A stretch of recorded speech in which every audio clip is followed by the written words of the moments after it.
What am I most excited about? I'm most excited about physical artificial intelligence, where we go beyond this current existence we have of thinking of an idea in our head that is spatial, particularly those of us in that creative realm, architects, designers, engineers, and converting that into something that is two-dimensional, drawing set, CAD, etc., into a computer that then gets translated by somebody else that's looking at that two-dimensional world and then reimagined in their head three-dimensionally. To me, that is a whole lot of information transfer that risks turning into something that we don't want. And it seems only logical that the very next step is three-dimensional artificial intelligence, where we are working spatially, where we no longer interact with the world through a keyboard and a mouse and a screen, where the world we inhabit, the three-dimensional world, is also the world that we engage with when we are creating something. That is what I'm excited for.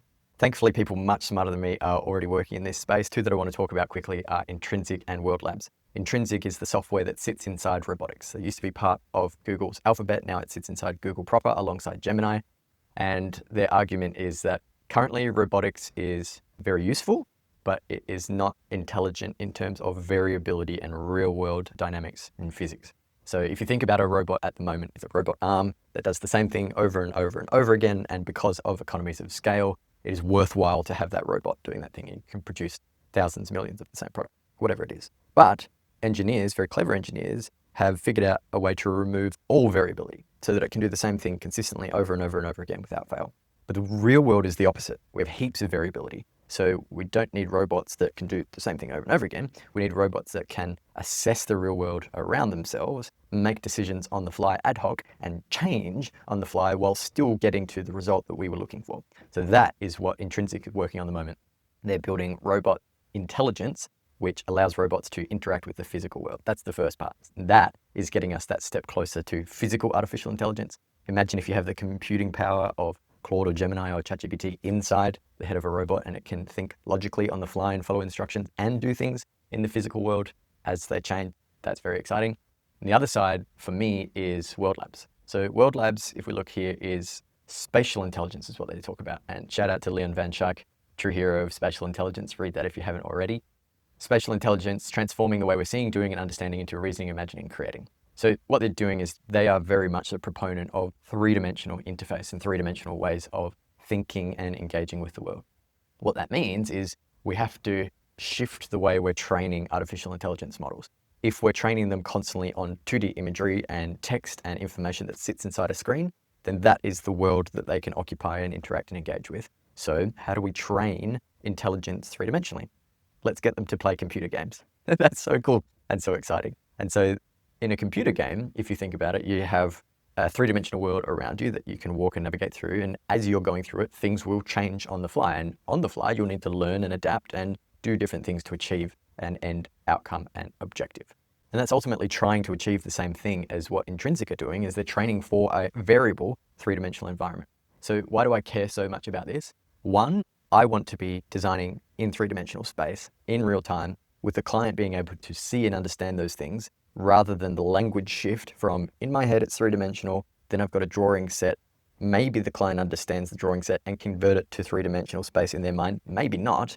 That drawing set then needs to go out to clients, consultants, engineers, wider bodies. Maybe there's an understanding, maybe not. If instead we're designing in three-dimensional space, hopefully there is greater understanding and hopefully there's more efficiency in what we're doing, and we can prioritize things like phenomenology and experience and human engagement and tactility and mindfulness and spaces that benefit us and the wider ecology and the planet. Hopefully we can get less fixated on what happens inside this two-dimensional interface and start thinking about this tangibility, the stuff that's real. That's the first part. The second part that's really interesting to me about this three-dimensional intelligence is what happens if robots are physically engaged with the world around them and capable of variability. For us, that could mean a massive shift in the architectural workflow, not only on our conceptual design side, but also in the way that things are actually constructed. So if we have a robot that can navigate real-time space and variability, that means the current pathway of getting a brick from a physical individual brick to turning that into a building could be navigated by a robot. At the moment, we have a drawing that says this site is this scale, here is point 0, the bricks are sitting over there, and a bricklayer needs to interpret that those bricks need to go to this point.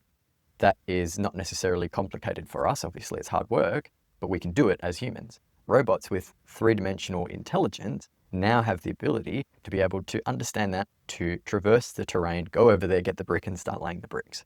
That's going to be a big shift in terms of the efficiency of labor, and then the tolerances of what we can achieve in our construction, that will shift as well. But the materials themselves will shift too. And this is the thing that blows my mind. So at the moment, we might argue that many materials are designed the way they are due to human interaction and engagement with that material.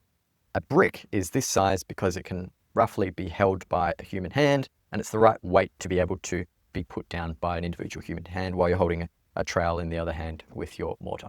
Likewise, a material sheet of about 2400 is what we can carry and navigate around through a space as a person, but also roughly what we can reach up to while we're engaging with that. Of course, there are different variabilities to this, but you would say that the scale of the objects that we're using, the materials, is dictated by what we can control as humans.